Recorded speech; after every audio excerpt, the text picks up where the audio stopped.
Hi everyone, मेरा नाम है स्वागत एंड फायरबेस सीरीज़ की ब्रांड न्यू वीडियो में आप सबका स्वागत है।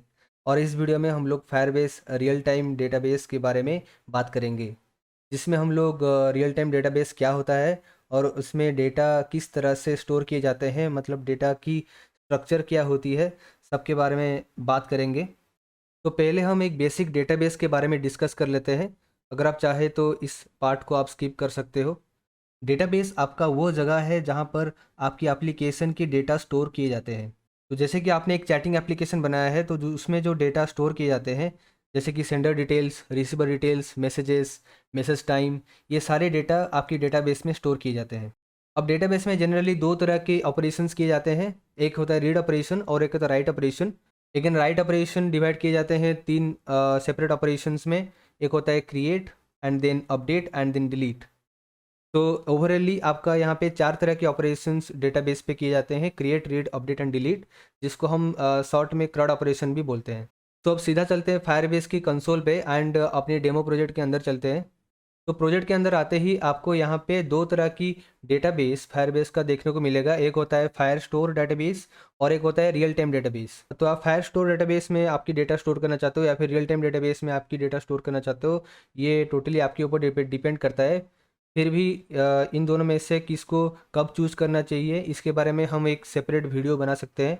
तो फिलहाल हम रियल टाइम डेटाबेस को क्लिक करते हैं और रियल टाइम डेटाबेस के अंदर आके हम यहाँ पे क्लिक करते हैं क्रिएट डेटाबेस। तो सबसे पहले हमको चूज़ करना रहता है अपनी डेटाबेस की लोकेशन। तो यहाँ से हम डिफ़ॉल्ट जो लोकेशन सेट हुआ था उसको रख के नेक्स्ट पे क्लिक करते हैं। और अभी चूज़ करना है हमको सिक्योरिटी रूल्स। ये सिक्योरिटी रूल्स अब आप कभी भी चेंज कर सकते हैं। सिक्योरिटी रूल्स क्या होता है, जैसे लॉक्ड मोड में लिखा है all third party reads and rights will be denied. Denied इसीलिए क्योंकि रीड को यहाँ पे फॉल्स किया जा रहा है और राइट को यहाँ पे भी फॉल्स किया जा रहा है। तो यहाँ पे जो थर्ड पार्टी होती है, तो थर्ड पार्टी के लिए आपकी सिक्योरिटी रूल्स लागू होते हैं। थर्ड पार्टी मतलब कोई भी application rather than your Firebase itself.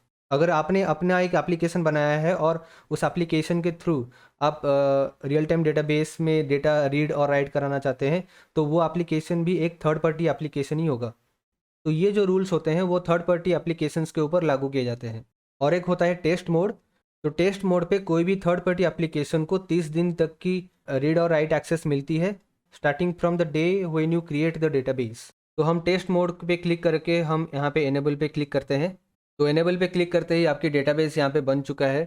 और यहाँ पे आपको चार अलग अलग सेक्शंस देखने को मिलेंगे। एक होता है data, then rules, then backup and then usage. तो सबसे पहले जो डेटा सेक्शन है वहाँ पे आपको ये जो नाम आपको दिख रहा है ये है आपकी डेटाबेस का नाम, जिसका वैल्यू यहाँ पे नल है। तो ये नाम जो है ये मैं आपको समझा देता हूँ। जैसे कि ये FIR प्रोजेक्ट A7458 जो लिखा है, ये टोटल होता है आपका प्रोजेक्ट आईडी।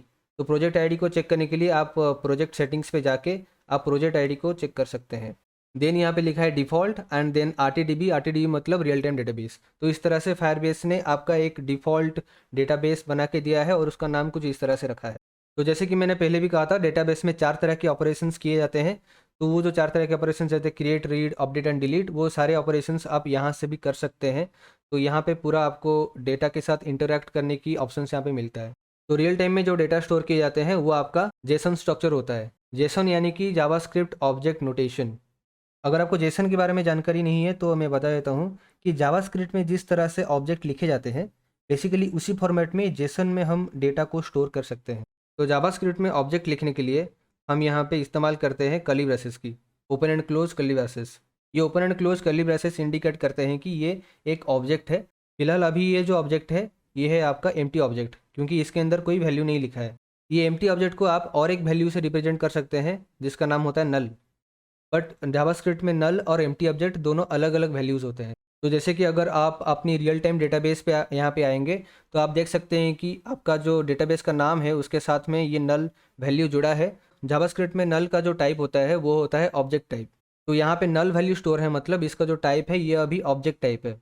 इनिशियली हमारे डेटाबेस पे एक ऑब्जेक्ट है जिसका वैल्यू नल है। जैसे कि हमारे पास एक ऑब्जेक्ट है, तो ऑब्जेक्ट में हम अपनी वैल्यू स्टोर कर सकते हैं। तो वैल्यू स्टोर करने के लिए हम उस वैल्यू को एक की के साथ यहाँ पे एसोसिएट करना पड़ता है। तो जैसे कि यूज़र नेम और कॉलन दे के यहाँ पे वैल्यू में लिख देते हैं स्वागत। तो यहाँ पे की हो गया आपका यूज़र नेम और वैल्यू आ गया आपका स्वागत। एंड यहाँ पे और भी वैल्यूज़ हम अटैच कर सकते हैं, जैसे कि चैनल नेम, और चैनल नेम में पास कर देंगे हम कोडिंग बीज। तो इसको व्यू करने के लिए यहाँ पे हम कंसोल लॉग करते हैं OBJ। तो इसका आउटपुट देखने के लिए इसको रन करते हैं hello.js एंड हिट एंटर। तो आप यहाँ पे देख सकते हैं यूज़र नेम स्वागत एंड चैनल नेम कोडिंग बीज। इस तरह से हमारी वैल्यू यहाँ पे आपको देखने को मिलेगी। तो इसी तरह से हम जावास्क्रिप्ट में एक ऑब्जेक्ट लिखते हैं, कर्ली ब्रेसेस के अंदर की वैल्यू पेयर में हम वैल्यूज़ को ऐड करते हैं। तो इसी तरह से हम रियल टाइम डेटाबेस में भी वैल्यूज़ को ऐड करने के लिए यहाँ पे जैसे ये एक ऑब्जेक्ट है, तो यहाँ पे मैं प्लस पे क्लिक करके ऐड चाइल्ड कर सकता हूँ, जैसे कि यूज़र नेम, और वैल्यू में हम ऐड कर सकते हैं स्वागत, एंड ऐड पे क्लिक करूँगा तो आपका यहाँ पे वैल्यू ऐड हो जाएंगे। तो उसी तरह से हम चैनल नेम भी ऐड कर सकते हैं। उसके लिए फिर से हम यहाँ पे ऐड चाइल्ड पे क्लिक करेंगे और ऐड चाइल्ड पे लिखेंगे चैनल नेम, एंड वैल्यू में लिखेंगे कोडिंग बीज, एंड ऐड बटन पे क्लिक करते हैं और हमारा चैनल नेम भी ऐड हो चुका है। जावास्क्रिप्ट ऑब्जेक्ट में यहाँ पे यूज़र नेम हो गया हमारा की, और स्वागत हो गया वैल्यू। तो यूज़र नेम को की इसीलिए बोलते हैं क्योंकि ये हमेशा यूनिक रहना चाहिए। ये जो नाम हमने यूज़ किया है यूज़र नेम, ये यूज़र नेम जो नाम है ये हमेशा यूनिक रहना चाहिए। क्या होगा अगर मैं इसको डुप्लीकेट करूँ तो यहाँ पे जैसे मैं यूज़र नेम लिखता हूँ, user name colon, then user name लिख देते हैं यहाँ पे कोडिंग बीज। और आपको यहाँ पे कुछ एरर देखने को नहीं मिल रहा होगा, बट यहाँ पे तो कोई डुप्लीकेट की अलाउ ही नहीं है, तो मैं कैसे यहाँ पे ऐड कर पा रहा हूँ। तो अगर मैं इसका आउटपुट देखना चाहूँगा यहाँ पे, तो आउटपुट पे रन करते हैं तो आपको यहाँ पे दिखेगा हमारे पास एक ही यूज़र नेम है, और हमारे यूज़र नेम का जो वैल्यू है वो है कोडिंग बीज। क्योंकि जब हम एक दूसरा डुप्लीकेट की ऐड करते हैं तो वो जो पहला की रहता है उसको वो ओवरराइट कर देता है। तो सेम आपका रियल टाइम डेटाबेस में भी अगर मैं यहाँ पे आके और एक यूज़र नेम ऐड करूँगा, यूज़र नेम, एंड उस पर मैं वैल्यू ऐड करता हूँ कोडिंग बीज, एंड ऐड पे क्लिक करता हूँ तो मेरा यूज़र नेम अभी चेंज हो गया है टू कोडिंग बीज। तो इस तरह से आप डेटा को अपडेट कर सकते हैं। और एक तरीका है डेटा को अपडेट करने का, तो आप यहाँ पे डायरेक्टली, जैसे कि यहाँ पे स्पेलिंग आप देख रहे हैं गलत है, तो यहाँ पे मैं डायरेक्टली कोडिंग बीज ऐसे लिख के इंटर पे क्लिक करूँगा तो मेरे डेटा अपडेट हो जाएगी। अब हम डायरेक्टली चलते हैं जेसन पे, वहाँ पे डेटा एंट्री करते हैं। तो उसके लिए मैं यहाँ पे एक फ़ाइल बनाता हूँ data.json, और उस पर आके हम यहाँ पे ऑब्जेक्ट लिख सकते हैं। ऑब्जेक्ट लिखने के लिए सेम तरीका है, open and close curly braces, and उसके अंदर हमारे की वैल्यू पेयर में अपने डेटा जाएगा। तो यहाँ पे जो डेटा है ये किसी भी तरीके के डेटा यहाँ पे हम डाल सकते हैं, जैसे कि हम इंटीजर टाइप डेटा भी यहाँ पे डाल सकते हैं।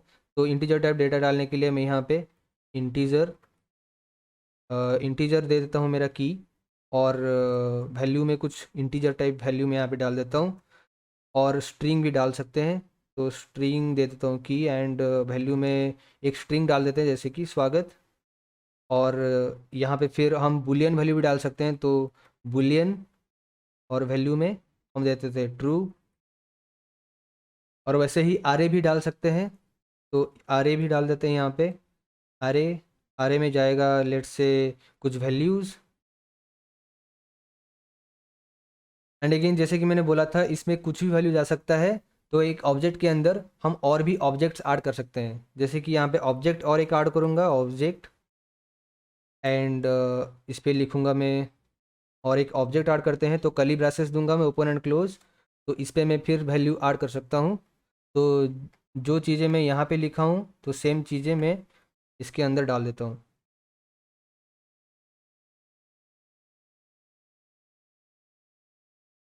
तो जावास्क्रिप्ट की ऑब्जेक्ट और जेसन की ऑब्जेक्ट में फ़र्क इतना ही है कि जेसन में जो हम की लिखते हैं वो डबल क्वोट्स के अंदर लिखते हैं, नॉट इवन सिंगल क्वोट्स।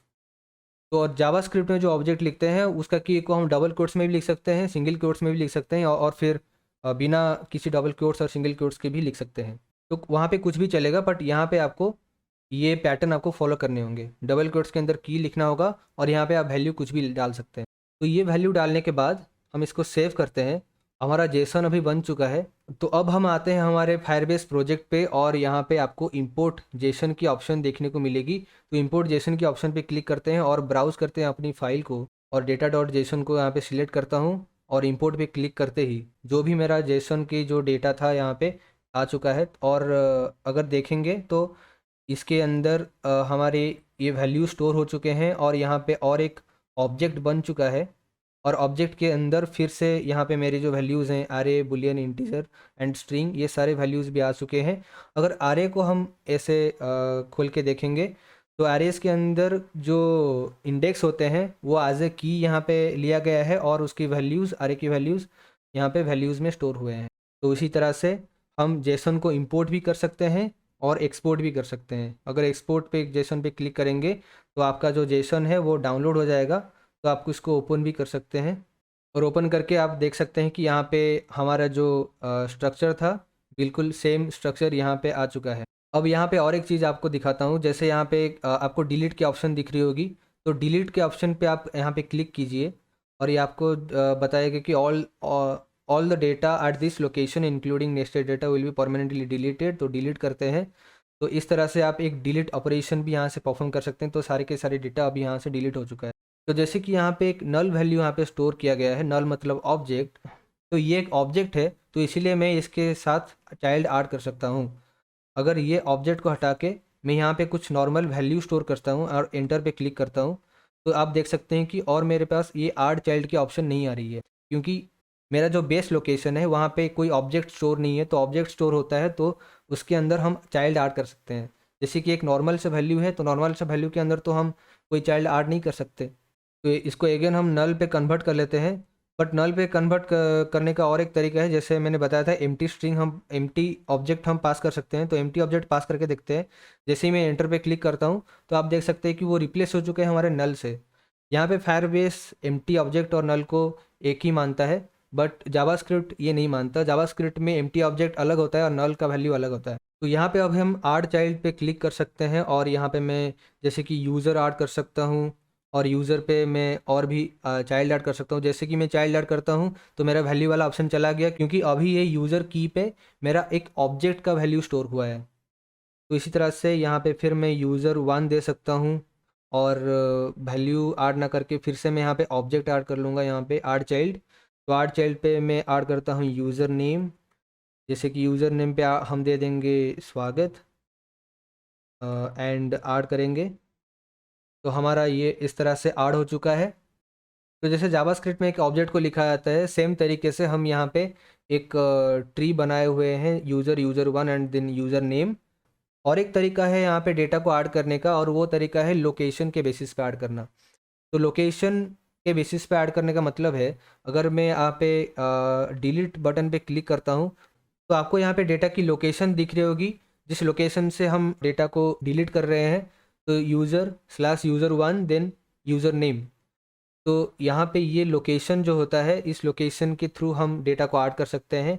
जैसे कि यूज़र पे मैं ऐड बटन पे क्लिक करता हूँ और वैसे नेस्टेड स्ट्रक्चर पे ना जाके यूज़र यूज़र के अंदर मेरा रहेगा यूज़र 2 और user 2 slash then user name, और डायरेक्टली मैं यहाँ पे वैल्यू ऐड कर सकता हूँ, जैसे कि कोडिंग बीज।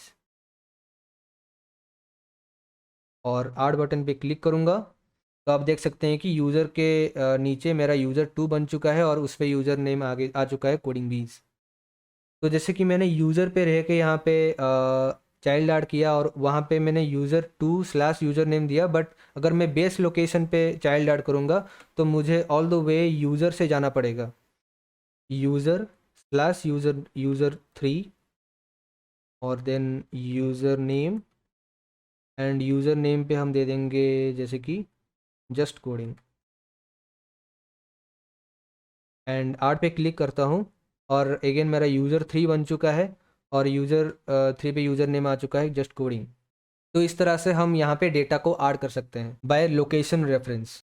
तो ये था 2 अलग अलग तरीके से डेटा को ऐड करना। हम डेटा को अपडेट किए एंड डेटा को डिलीट भी किए। रीड तो हम यहाँ से कर ही रहे हैं। तो 4 तरह की ऑपरेशंस यहाँ पे हम परफॉर्म कर चुके हैं। अगर आप ये डेटा को देखना चाहते हैं जेसन पे, तो यहाँ पे मैं एक्सपोर्ट जेसन पे क्लिक करता हूँ और एक्सपोर्ट जेसन से क्लिक करते ही यहाँ पे मेरा जेसन डाउनलोड हो चुका है। और इस जेसन को मैं ओपन करता हूँ और आप देख सकते हैं कि ये है मेरा बेस लोकेशन, ये जो मेरा बेस ऑब्जेक्ट है। तो इस तरह से मेरा एक ऑब्जेक्ट बन चुका है, यूज़र के अंदर ये नेस्टेड ऑब्जेक्ट्स आ चुके हैं। So the bottom line is, real time database में जो डेटा स्टोर होता है वो पूरा जेसन फॉर्मेट पे आपका स्टोर होता है। तो ये डेटा सेक्शन के बाद यहाँ पे रूल सेक्शन पे आपको यहाँ पे एडिट रूल्स का ऑप्शन दिखेगा। जहाँ पे आके आप अपने रूल्स को एडिट कर सकते हैं। जैसे कि मैं ये जो रीड ऑप्शन है, रीड को मैं कंप्लीटली ट्रू कर लेता हूँ यहाँ पे, और उसी तरह से यहाँ पे राइट को भी ट्रू कर लेते हैं, और यहाँ पे कॉमा की ज़रूरत पड़ेगी। तो इसको पब्लिश करता हूँ। तो पब्लिश करते ही आपको दिखेगा यहाँ पे your security rules are defined as public, क्योंकि मैंने रीड और राइट एक्सेस को ट्रू करके रखा है। तो any one can steel, modify और डिलीट, कोई भी आपकी डेटा को चोरी कर सकता है, मॉडिफाई कर सकता है या फिर हटा सकता है। तो इस तरह से हम यहाँ पे पूरी तरह से ट्रू नहीं कर सकते। तो किस तरह से ये रूल्स लिखा जाता है ताकि आपके डेटा सिक्योर रहे, तो ये सब हम आगे आने वाली वीडियो में डिटेल में बात करेंगे। तो तब तक के लिए इसको जैसा था वापस से मैं वैसा ही करके इसको पब्लिश करता हूँ।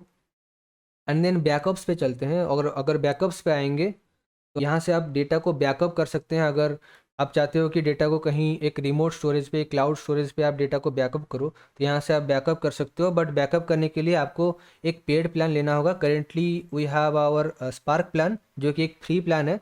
तो उसको अपग्रेड करेंगे तो हमारा यहाँ पे बैकअप का ऑप्शन भी आ जाएगा। तो इसको अभी छोड़ देते हैं और यूसेज पे चलते हैं। तो यहाँ पे यूसेज पे आप अपनी डेटाबेस की यूसेज आप यहाँ से मॉनिटर कर सकते हैं। अगेन डेटा वाली सेक्शन पे यहाँ पे आपको दिखेगा disable database. But disable database अभी नहीं कर सकते क्योंकि हमारे पास डेटा मौजूद है। तो जैसे ही मैं यहाँ पे सारे डेटा को रिमूव करता हूँ, डिलीट करता हूँ, तो अब आपको ये डिसेबल डेटाबेस की ऑप्शन दिखेगी। अगर हम इसे डिसेबल करेंगे तो यहाँ पे डिसेबल पे क्लिक करते हैं तो ये हमारे डेटाबेस डिसेबल हो चुकी है, उसे वापस से इनेबल भी कर सकते हैं। तो यहाँ पे और एक ऑप्शन है क्रिएट न्यू डेटाबेस। ये जो डेटाबेस बना है ये फायरबेस ने एक डिफ़ॉल्ट डेटाबेस बनाई है। तो यहाँ पे आप और एक डेटाबेस बना सकते हो। तो क्रिएट न्यू डेटाबेस पे क्लिक करेंगे तो ये अगेन ये यहाँ पे पूछ रहा है कि आपको एक पेड प्लान लेना होगा। तो अगर कंटिन्यू करेंगे देन आप ये एक्टिविटी कर सकते हो। फिलहाल हम इसको कैंसिल कर देते हैं। तो अब तक हमने देखा कि रियल टाइम डेटाबेस में डेटा जो होता है वो किस तरह से किस फॉर्मेट में स्टोर किए जाते हैं। और हमने ये भी देखा कि यहाँ से हम डेटा कैसे ऐड, अपडेट एंड डिलीट ये सब ऑपरेशन परफॉर्म कर सकते हैं। तो जनरली डेटाबेस जो होता है वो बैकएंड के लिए होता है। डायरेक्टली कोई डेटाबेस के साथ वैसे इंटरेक्ट नहीं करता है। नॉर्मली जब भी हम डेटाबेस के साथ डील करते हैं तो हमारी फ्रंट एंड के थ्रू करते हैं, हमारी एप्लीकेशन के थ्रू करते हैं। तो नेक्स्ट वीडियो में हम एक वेब एप्लीकेशन बनाएंगे और उसके साथ हम ये डेटाबेस को इंटीग्रेट करेंगे। अगर वीडियो पसंद आए तो लाइक कीजिए, आगे शेयर कीजिए and do subscribe to coding bees and press the bell icon for never missing another update. Thank you for watching.